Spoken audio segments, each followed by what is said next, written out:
Cando imos á pescadería a comprar raia, é probable que pensemos que con ela pasa como con outros peixes, como pode ser a merluza, o badeixo, o rodaballo, que solamente hai de un tipo. Nada que ver ca realidade. De raias en Galicia hai diferentes especies, que poden ser ou moi parecidas entre sí ou completamente distintas. As que teño hoxe aquí teñen en común que son pequenas e que as imos a liberar, pero xa podedes observar que son diferentes.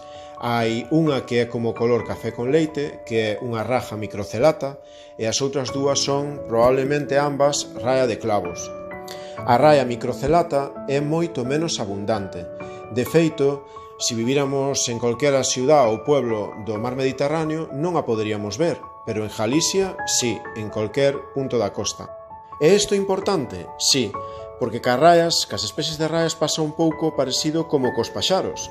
En Galicia hai verderolos, pimpinas, xiríns, xílgaros. Non comen o mismo, nin anidan nos mismos sitios, nin cruzan entre sí. Solo cruzan en casos raros cando están en cautividade, como os canarios cos xílgaros.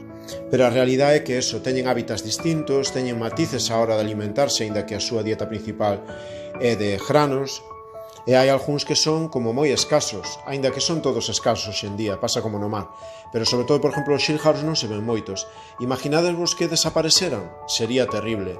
Pois no mar pasa o mismo. As especies que son máis raras hai que coidalas, ou polo menos hai que vixilalas, para non correr ese riesgo, así que se hai que tomar medidas para protexelas, tomalas.